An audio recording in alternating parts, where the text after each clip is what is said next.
Welcome to the third installment of the elk hunting webinar series for 2023. So we're going to try to keep this one quick. We've got some pretty dense information, but we're going to try to line it out there as good as we can, as clear as we can, and not keep you on here for much longer than about 30 minutes. So just to start off, a few housekeeping notes. So this is the third episode for the 2023 season. With this topic in particular, it's pretty important that you've watched episode number 1 that just generally walks you through the next steps after the draw. So pause this one if you haven't yet and go back and watch that first episode. So the topic for today, we're going to take a somewhat deep dive into the elk hunting unit and regulated area draw. So there's two main places that we house all the info that will really help inform your decision on a regulated area or an elk hunting unit. And those two places are on MyProfile. All the elk info we've got up there, maps and everything else. We'll see a little bit of that today. Then also on our elk web pages. So be sure to check all that stuff out. So today it's just me and Joe running through a number of things to consider for the elk hunting and regulated area draw. And I'll start this off. So what's the deadline on the EHU and RA draw, Joe? June 30th. June 30th at midnight. So it is completely impossible to make selections after June 30th at midnight. We close it at June 30, right at midnight, and pretty much immediately begin drawing these out so we can get you the results back as quick as possible. So I get a few calls every year asking a week later if they can change and or put selections in, and it can happen. Yeah, and it's in regulation now too. There's zero flexibility there. Exactly. All right, so we'll zoom in on Joe here. So we'll get started. So really the question that I get, that I've gotten a lot already, that I get basically 365 days a year, is why do we have an elk hunting unit system? And we can pull up some maps if we want, but kind of run us down why we have that system, Joe. So Kentucky is predominantly privately owned, and that holds true in Eastern Kentucky as well. Some of the previous systems that have been in place allowed folks to congregate too heavily in certain areas. Everybody wants to go where there's the most public property, for example, and that can create problems. You can have a risk of localized overharvest. So we've got this system set up to kind of combat the overharvesting and the private land issues. So where we're trying to distribute the pressure. I mean, that's really the number one goal, is distributing the pressure. And that's also why we don't let people switch in and out of units. We tried to devise the units to where we have relatively equal amounts of property.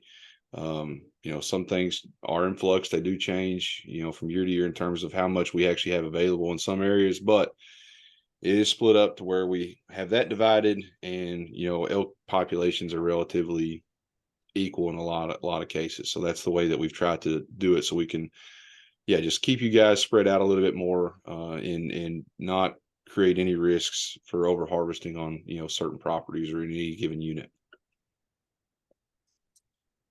Yeah, absolutely. And while you're on that overharvest topic, we can throw in an example from my grad school work. So I started in 2011, and in 2012, we sort of more or less had a free-for-all. We had essentially 2 big units, and I mean this in no disrespect to anybody, but our hunters every year it sort of was much like a pack of piranhas. They'd find a good spot with an elk herd and roll in there and just absolutely wear them out. And in parts of my study area, we had upwards of 70% mortality rate on bulls.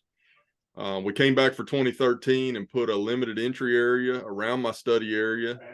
And using the data that we had, the number of elk that were in that unit from multiple counts over the summer, we were actually able to have harvest be completely sustainable by limiting the number of hunters. And that makes perfect sense, but to do this across 4.1 million acres, we've got to divide it down into the 6 huntable elk hunting units, and then also the regulated areas further regulate the number of hunters on these smaller areas. Otherwise, it would be just a lot of people in the best spots that would be detrimental to the elk population, and it's also detrimental to your the quality of your hunt. You don't want to be wading over people while you're in there hunting. So honestly, it just spreads it out across. So I'll let Joe keep going there. No, that was a fine explanation of it. You know, we're trying to make it as little as possible, like a over-the-counter second rifle season. You know, we want obviously sustainable harvest on these areas, but we definitely want quality hunter experiences as well. Absolutely. And then another question that I've been getting here lately is our system is pretty different from anywhere else that you'd apply for elk in the United States. One of the questions I get is, why don't we have people apply for units up front? So you draw a tag, you get a Cal Week 1 tag in Unit 5. That'd be what you draw. And that is similar to something like Joe and I do in Colorado every fall, where we're applying very specifically for weapon type, unit, and then the sex of the animal that we want to take. Last year, Joe had a muzzleloader tag in a unit for a bull. I had a muzzleloader tag in the same unit for a cow. We knew that up front. And I guess my best explanation of this is it would require the homework that all of you drawn hunters are doing now. You would essentially have to do up front before the draw even started. So we've got about 40,000 people that are individually applying for, you know, 1 to 3, up to 3 of our elk tag opportunities. So it's one of those things that when we built this system, it was really about, all right, here's your opportunity to elk hunt now. We have a smaller group of people that then have to do the homework to dial in where they want to hunt. And I'll be perfectly honest with you, I straddled the fence on this and could really go either way, but it's the system we've got now. It'd take us a little while to change it. We're looking at that for the future as the elk hunt here in Kentucky matures, what changes we could do moving forward. But either way, this system's worked for us. This will be the 4th year under this system. It's worked for us so far. And so that's kind of the reason why we've got this 2-step process. You get your elk permit, then secondly, you get your elk hunting unit and or regulated area. So got anything to add to that one? I personally like it. I mean, it gives you the opportunity, you know, to have some say in where you're hunting. And our data has showed it's been successful. We've had, you know, over 80% of success, or 80% of people getting something that they want. So that's pretty good. Mm-hmm. But you guys have to keep in mind too that this is kind of like a pioneer phase. You know, we can't really do exactly what the Western states do. Yes, we can pick up some tips and tricks here and there, but we are writing the book on how to do these things in the East. So we have a different set of rules kind of that we have to play by as opposed to some of our Western counterparts. Yeah. And I mean, since we're talking about it, and I've had a number of phone calls with folks over the last about week and a half now. It's one of those things that every once in a while I get the comment, this is a very complicated process. And I don't disagree. It's more complicated than buying a deer permit and going to a piece of public land or applying for a deer quota hunt that takes, you know, two keystrokes and you're in and apply for that. But at the same time, and Joe and I have hunted out west multiple times for multiple different species. And when I start thinking about how complicated this process is, all I have to do is flip open the Colorado Big Game Digest, and it's 50 pages of codes that are specific, unit, sex of the animal, weapon type. And I'll be honest with you, every April when I apply for Colorado tags, I'm sitting in the computer for about an hour just doing the application process. That does not count the hours and hours of homework I've done on the front end to figure out what I want to apply for, crunching the statistics, looking at places like Go Hunt, looking at maps. Does this unit suit how I like to hunt and how I like to do things? Is there good fly fishing nearby? That's another key component. Honestly, this is, I would say, 10 times simpler than in a Western hunt, you know, a do-it-yourself Western hunt. And That's kind of where I'm at with it. So I understand that this is completely new for most of the elk hunters that we're talking to, and want to assure everybody we're here to walk you through the process. That's what we're doing today. At the same time, um, just incrementally go through the process, and it'll be painless. I promise. So we're here to help. But that kind of jumps us into to point number 3 there, Joe. So what are hunters actually applying for in this draw? So what we're applying for now is either an elk hunting unit or a regulated area. So I think I touched on it in the first episode, but the regulated areas are pieces of privately owned property that we have access to for elk hunting. If you draw one of those, by default, you're going to be placed in the unit it's found in. And I've had a couple questions so far over the last week or two asking, really what these things are. And I try to tell people to think about it as just an extra place to hunt. So if I'm in unit 2, I have access to everything that's public or private in that unit. But if I pick up a regulated area in that unit, I've also got that to hunt as well. And all these spots, if you go through, like we'll show you in a minute again, most of them have 1 or 2 spots for each permit type. Well, that guarantees that you're only going to have that much extra competition on you on that property, because there's not supposed to be other uses there in terms of, elk hunting. So that's really what you're applying for. You're applying to get yourself into one of these main units or a regulated area, which again is just an extra place for you to go where there's going to be guaranteed limited elk hunting pressure. Yeah, and let's talk about kind of the variety that regulated areas, kind of the different flavors that they are.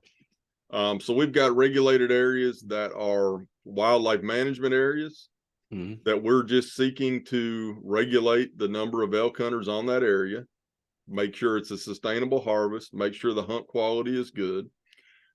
We've got everything from 30,000 acre chunks down to 300 acre chunks. And kind of on the flip side from that wildlife management area, the middle ground is a big area. So that's going to be like Car Creek and Beach Fork. This is corporate land holdings that we just have an access agreement to get people on there to elk hunt. And then kind of on the far extreme of it, the 300 acre chunks are going to be private individuals that have enrolled in a process with us. That's what we call the voucher cooperator system. And again, that is just elk hunting access onto those properties. So it's a wide variety. Some properties, there may be deer archery hunters in there. There may be bear hunters in there. Other properties, you'll be the sole access on those. So be sure to read in the biologist notes on there to kind of get a read on those properties. Yeah, that's a good point. I always focus on you're going to have limited elk hunting pressure around you, right? It's a known quantity, but depending on what they are, you still may see other uses. At least you're not out there chasing the same critters. Absolutely. And I did forget to mention, a lot of people get into this mindset of like, well, if I drew this RA, I'm quote unquote stuck there. You're not stuck there. You can hunt that place and anything else in that unit that's public or private with permission. So if you want to, which we'll talk about in a little bit, apply for one of these small units or these small regulated areas, that's fine. It doesn't mean that you're stuck there. You can use that as a way to help you get into a unit that you want to hunt. All right.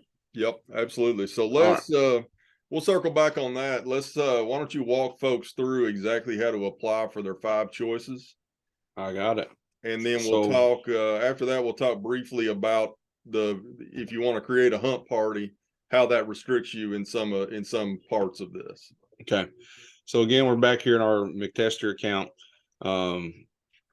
You just scroll down here to the optional items. And again, right there, June 30th, 2023 at midnight. You've got all these data sources right here and these 5 different links that you can use to help make your choices. And we went over those some last week. Do you want to touch on any of those right now, or just go in and show you exactly how to make your preferences? Yeah, let's do the preferences, and then we'll right. circle back to some of that info. Okay, so right here, this blue button, select hunting unit or regulate area preferences, all you have to do is click it.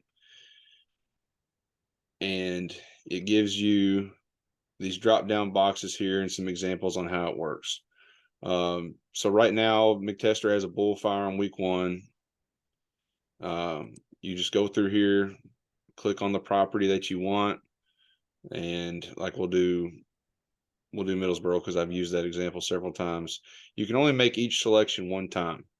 So if I go through here again, you'll notice that Middlesboro is now gone from this list. I can still do other things in Unit 2, but I cannot do Middlesboro. So I can do like a Unit 2 only, but then again, that's no longer an option for me as we go. So you can go through here and make all your 5 choices. You can make 1 choice, 2 choices, it doesn't matter. When you're done, you hit submit. And that's all you have to do. You can go back here to verify. We get a lot of questions about this. Can you look on there and make sure I did it right? If you log into your MyProfile and you see this right here, that shows you exactly what choices you've made. You've already done it. You can see it right there and verify for yourself that it's accurate. We've had some questions in the past. People say they've cleared their preferences, had a mistake. We've added some functionality in here that should help you from making that mistake by clicking something accidentally. If you want to clear your preferences, you get this pop-up box right here that says, are you sure you want to do this? But you can click OK, and you'll go back through here, and now you see, look, I've not made any preferences, so I've cleared everything. But the cool thing about this is I can go back through here and make them again. I can change them. Say my first strategy was to get myself into Unit 2, and I decide I don't want to do that. Maybe I meet an outfitter or a local who's got some property. I can clear my selections and go back in here and make them. Now I want to go to Unit 5. It's really that easy. And just hit submit again, and bam, you're ready to go. And you can make these changes all the way up until that June 30th deadline. Yep. And I will say we've had a call or two. It doesn't happen very often, but people that somehow went in here and clicked that red button and cleared their choices. And just be mindful. And that's a note that I'll throw in here right now is we've got if you're with a guide or outfitter, they may do all this for you, but it's not a bad idea to go in there and check as we get closer to that deadline and just make sure everything's square. Yep. The 2 folks that I've talked to that cleared their choices over the last 4 years, it was unfortunate, but they were clicking buttons. Otherwise the system works perfect. That's why I put the pop-up in there. Yeah, that's definitely, Joe's put the pop-up in there for you to keep that from happening. But put a note in your calendar sometime there before June 30th. Go back in there, just verify what you've got, and you'll be good to go. And we keep saying June 30th is the deadline. It is, but there's no benefit to you waiting until the last minute. Yeah. So once this, everybody makes their selections, everybody's going to be randomized, and the computer does its magic. Either way, it's not like throwing raffle tickets at the local banquet or something where the last ones to go in are likely to get drawn first. Please don't do that. Make your choices well ahead of time. There could be a bug or something wrong with the code, or too many people doing it one time and it crashes. I don't know. We hope that never happens, but it is to your benefit. Just go ahead and make sure you know how to do all this. Get your choices in a little bit early, just in case, because there's no difference in the odds of you getting what you want. So hunting party, that should be the next thing we discuss. Is that correct? Yeah, absolutely. That'd be good to jump into. Right. So the hunting party, it's a little bit different. When we apply for the EHU or RA draw, anybody as a sole individual, you can apply for everything. But if you go into a hunting party, you are only allowed to apply together for elk hunting units. And that is because if, say, there's 1 spot left on an RA and there's 2 people in a hunting party, if one person were drawn and both became drawn, then I'm by default exceeding the amount of access that a landowner has told me I'm allowed to put on this property. So that's why we can't let people apply for RAs together, just because in those rare instances where we're filling up at the tail end, we'll exceed what we've have an agreement to allow. Now for hunting units, it's not so much of a big deal. If we exceed if you're in a party and say there's one spot left, same example, and there's 2 guys in the party, we will exceed the quota or the cap on that elk hunting unit by 1 or 2, whatever it is, to accommodate your hunting party. That's not a big deal. I mean, you're looking at hundreds of thousands of acres of property. That's not like a huge issue. But we are not able to exceed that on the RAs. So to make a hunting party, you just create it right here, add members, and you can go through and just add your buddies' customer ID numbers and just click add to hunting party. Now, if right now where I've clicked where I'm created a hunting party, if I go back up here to select hunting units or regulated areas, you're going to notice, oh, I'm a hunt party member, this big red banner. You can only apply for elk hunting units. And if you go through here, you see it's unit 2 or unit 3 only options.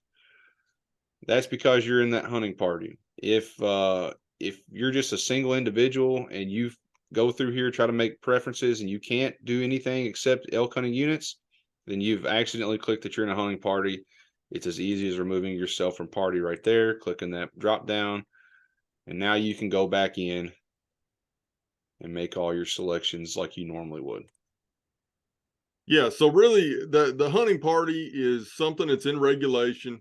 The big advantage there is if you've got you and a buddy, or you in a maybe one of your children or somebody you know, and you want to hunt together, this is a good way to end up in the same unit. You just won't be able to end up on the same regulated area. Yeah, and it's not to say that you won't be able to get on an RA later on. You just can't do it up here on the front end. Correct. But correct. It is a good system, because it happens every year. We got people who are kin to one another, know each other, get drawn together. It allows you guys, regardless of permit type, to be in a party and focus your efforts in one unit. So say I have an archery tag, John has a Cal firearm tag. It's beneficial to both of us to scout the areas, to learn it, and things that I learned while hunting are probably going to be beneficial for him. So that's why that's set up, to allow you guys to focus your efforts together. Yep, absolutely. All right, let's run through some of the data that we've got up there in blue and just show people. And I'll kick this off with something that we see. So we try to give you guys as much data as we can to think about some strategy on these elk hunting units and regulated areas. What Joe and I are privy to that we can't distribute is the choices that people actually made last year and the order in which they drew out in this draw. And so we're going to try to, my goal is to throw out some tips and tricks. So one of the mistakes that I see every single year, and a lot of times people will call after the area draw and ask why they were randomly assigned, and I will look at their choices, and it will be, they will have put down the top 5 regulated areas, and we'll show you how to kind of identify what those are as their 1 through 5 choices. So when I go back and look at how all these places drew out and run some stats on it, our top 5 regulated areas, usually 99% of the time, go to people that have them as their first choice. Mm-hmm. And so what that really translates to, if you have any of these top 5 areas in any other position in your choices other than number 1, you've wasted that choice. So, unless you draw out in the draw in, the top 20 spots where you're the first 20 people that the system sorts through and puts you in a spot, you've kind of hosed yourself by having those top ones, choices 1 through 5. And Joe's got a good example up here, Middlesboro. So, you've got number of spots available on the left column, and then you look and see how many people had that as their first choice. So for either sex archery, there's 1 spot available on that property, and 41 people have it as their first choice. Mm-hmm. So odds are somebody in that 41 got drawn pretty close to the top and filled that spot. So there's very, very minimal chance that if you have Middlesboro as your second choice, that it's even going to be available by the time it gets to you. Hopefully that all makes sense. And really, and Joe can add to it if he wants, but kind of our top 5 regulated areas. So we're looking, obviously, Middlesboro. Joe's showing you the czar regulated area. Again, there's minimum spots available. A lot of people at the first choice. What comes to my mind, Thunder Ridge, Tug Fork, and Cambrian regulated areas. And so that's pretty clearly lined out here. So Thunder Ridge is 1 spot across the board for each of the seasons. And something like archery, again, we've got 13 people with it as their first choice. We've got 40 people with their second choice. And this Thunder Ridge in particular last year drew out to somebody for each one of those seasons. Those people had it as their first choice. So there was a lot of wasted second choices. I'm hoping this all makes sense because it's something I've seen now, 3 years in a row going into the 4th year. Yep. So be smart about that. And so I think that segues into the strategy. Like, I'm all for telling you to shoot for the moon on your first choice. Yep. Pick one of these top 5 regulated areas. They're some of the best places we've got to hunt in the elk zone. But then be thinking on that second choice, either pick kind of a second tier regulated area that's not as popular, or be trying to get yourself in a unit that you want to be in. So don't stack up a bunch of regulated area choices at the top and then put, a lot of times I'll see 1 through 4 will be popular regulated areas, and then they'll put unit 3 only down there as their 5th choice. Well, there's a really good chance that unit 3 only is gone prior to where you draw out. And you've got it as your 5th choice. So that can hose you at times as well. Joe, add anything you got on this one? Yeah, I mean, I think you've covered it pretty well. I also advocate for the shoot for the moon, on your first choice. I wouldn't suggest it after that. After that, I would really start thinking about what unit or units I wanted to be in. Maybe use some of these smaller properties, like a hard burley, for example. If I wanted to be in unit 5, hard burley might be a good one to put in there to help me get that way, Mm-hmm. But yeah, shoot for the moon, then start thinking about what you want to do. Do not put, like he says, the top 5 RAs for every chance, because odds are you're going to end up just in a unit only, and we have no control over where that will be. Yeah, and I promise we're not telling you that just to like, I would love to have everybody in the top 5 RAs. My life would be much easier if we could put 594 hunters in those 5 spots. We can't. What I don't like is talking to people after the area draw who have gotten in a unit that they don't really know anything about, or maybe they had family in another unit and really wanted to be there. And I look back at their choices and they didn't set themselves up well to get in that unit. So it's just, like I say, so, I mean, the information that we've got up there is what you need to kind of navigate that, to see which ones are popular, see how people ranked them last year. And so, use that stuff. The last thing we got to talk about in terms of wasting spots. We need to make sure we show people how to make sure they don't pick something. Correct. Yep. That they want. Let's see here. All right. So like we mentioned, wasting spots if you pick the, quote unquote, shoot for the moon properties on everything. So this guy, McTester, our test account, has a bull firearm week 1 permit. Not every property has a spot for bull week 1 or bull week 2 or cow or whatever. Some places are cow only, some are bull only. It just kind of depends. So let's see, what's an example of one that doesn't have a bull week 1? I think they might all have one right now. No, we'll use Johnson Tract. So Johnson Tract or Meta, those are properties that are open for cow hunting only. You'll see here, there's nothing available for bull archery or firearm or youth, nothing. It's only cow gun. That's it. But if I go back to make my selections, say, oh, the success rate on Johnson Tract is really high, I want to get there, I can go through and make that a selection, even though it doesn't have a spot for my permit type. And that's kind of what this little note is here. make sure that the RAs that you apply for have an available spot for your permit type.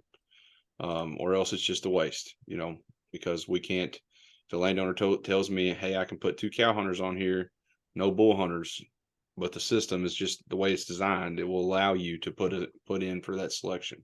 Yeah, and just explain, so the numbers up there, so that's the MetaTrack example right there in the blue box, and 0/0 means there's 0 spots of 0 available. Yep. So, cow gun 1, if you're a cow hunter, you can apply for this one. It's 1 spot of 1 available.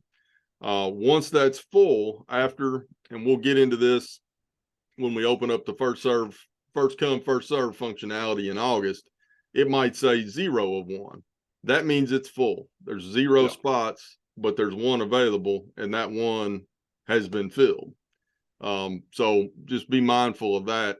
We've got a handful of people every year that will, like this Johnson track example, have a bull tag and put in for it. You certainly don't want to waste one of your 5 choices on that. So be mindful of it. So do we have any other examples we want to throw out? We've covered it pretty well. Kind of the, shoot for the moon in choice 1, but then really be thinking about how you're going to get in, the unit you want. Do us one thing and just walk through how this drawing works from kind of the IT side of things. Yeah, so now that I've made my selections, it's going to basically take everybody after June 30th, after the deadline, randomize them. Everybody is going to get a random number, very similar to like the main drawing. And it's just the computer is going to go through and just pull those people out in whatever random order. And if, say I get pulled or McTester gets pulled here, it's going to look at your choices in order from 1 to 5. And if your first choice is open, it's going to throw you right in there. If not, it's going to go to your second choice, and then so on and so forth down the line until it either finds an opening for something that you want, or it'll put you into a random unit. And that's the random unit is random too. It actually goes, when they're filling them in, it'll go 2, 3, 4, 5, 6, 7, 2, 3, 4, 5, 6, 7. That's how that goes too. So it will look at all of your choices before going to the next person to get you what you want or move you over. But like we say, the more high tier type properties, they usually go fairly quickly. That's why we're, but after the first, say 20, 30 people are drawn, the chances that one of your top 1, anything beyond that is open, is a little less. And so let's just briefly hit, so we call it the leftover drawing, but once we get through this initial drawing, we will open up essentially a first come, first serve opportunity for hunters to move around amongst these regulated areas. And that'll open on August 4th at 8 a.m. So people, after this EHU regulated area draw, you have an opportunity to drop a regulated area that you've signed up for.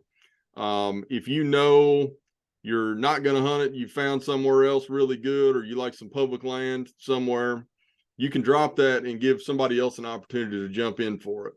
And that will open again August 4th at 8 a.m. and continue through the entirety of the season. You can drop a spot mid-season. It's always good. It's always something that a hunter that doesn't have a regulated area should be looking for, something to open up. So just be mindful of that. We will go into that in further detail probably sometime in early July. Once these results come out, we'll talk about this first come, first serve system. So definitely important. Don't wait for that system. Put some choices in here for a regulated area.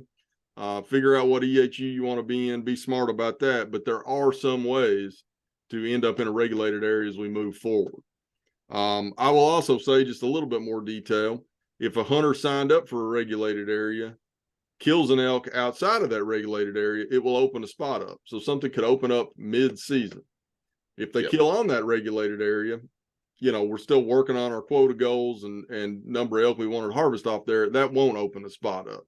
But it happens every year where somebody might go with a guide or an outfitter or find public land down the road, kill an elk there, and we'll open a spot up with a couple days left in the season potentially.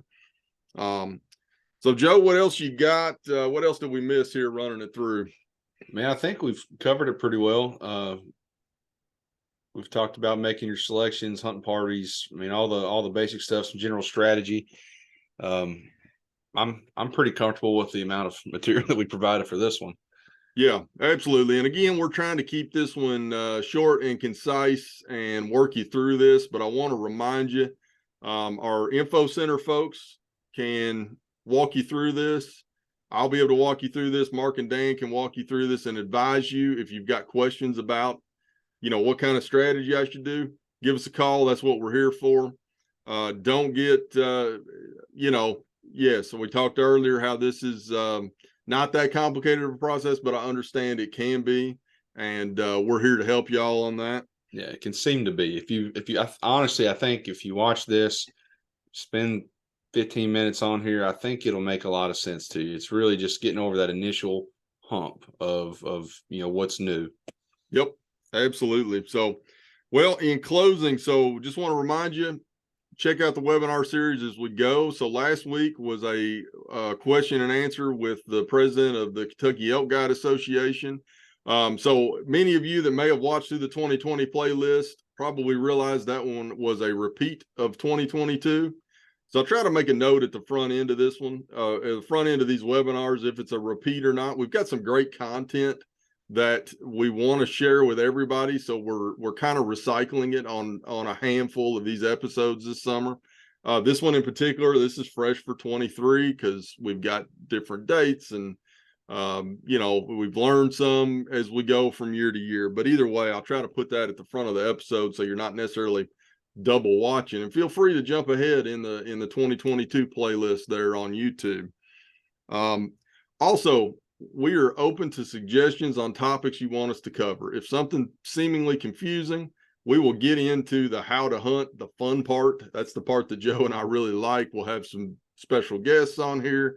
The how to elk hunt part is coming up, I promise, probably next week. We're looking at an archery episode. So be looking for that. As always, there are a couple dates to remember. We are getting closer. We still got plenty of time, but we're getting closer to that June 15th deadline to purchase your elk permit. Do not forget about that. We're going to kind of query everybody that's bought their permit and reach out to those that haven't. This is the first year of the loyalty redraw. I don't want anybody to lose the opportunity to elk hunt that they didn't intend on, surrendering, I guess is the best word. So buy that permit for June 15th. If you got questions about what permit you need, call us. And then, like we talked about today, all this stuff we talked about today, the deadline for the EHU and regulated area drawing is June 30th at midnight. So again, we've got over a month before that. So be working through, doing your homework, figuring out where you want to hunt, working on some strategy, talking to us, talking to guides, talking to locals in the area, scouting. It's never a bad idea to start scouting. Either way, that's June 30th at midnight. So with that, we'll see you here. Be a pretty interesting archery episode next. Looking forward to that. Joe, throw us out a closer on this business. So what I would like, he touched on it briefly already, but I would like some hunter ideas for topics, things you want to discuss. I mean, you can look through last year's playlist and kind of get an idea of the things that we're going to talk about. But there will undoubtedly be some things that we haven't covered that you guys might want to hear. I talked to an adult onset hunter yesterday who put in for the elk draw for the first time in his life. Just got his never elk hunted before. He's only deer hunted one time. So, people like that, or anybody really, just, I would encourage you to throw us out some topics so we can, keep it fresh, keep giving you guys what you guys want. Mm-hmm. Absolutely. So I'm going to share contact info here. So again, that's my office phone and email, Dan Crank's office phone and email, Mark Peterson's office phone and email. So Mark Peterson works out of the London office. Dan works out of Hazard. So just kind of, if you've got questions about stuff in Unit 2 and 3, call Mark. you know, Dan Crank covers more of the central part of the yellow zone, and then I'm happy to answer anything across the zone. So reach out to us. Let us know your questions. We are literally here to answer those questions this time of year. I will say that I hope everybody out there can appreciate how often our phones ring this time of year. So I was on the phone with a fella yesterday and had 3 voicemails come through while I was on the phone with him. So it's kind of you kind of never get caught up. So be patient with us. We got plenty of time before all this comes up, but understand that we are, you know, on the phone often. Oftentimes if I miss a call from you, it's because I'm on the phone. And then on top of that, we've got other things that have to get done as well. So we do our best to work through it the best we can. And if you don't hear from me for a little while, feel free to call back. It doesn't bother me at all. Maybe a perfect opportunity where I can reach over and grab the phone and get your questions answered. So either way with that, we'll see you next week. Got a good archery episode coming up, and keep cranking at it. Keep doing your homework, and let us know if you got any questions.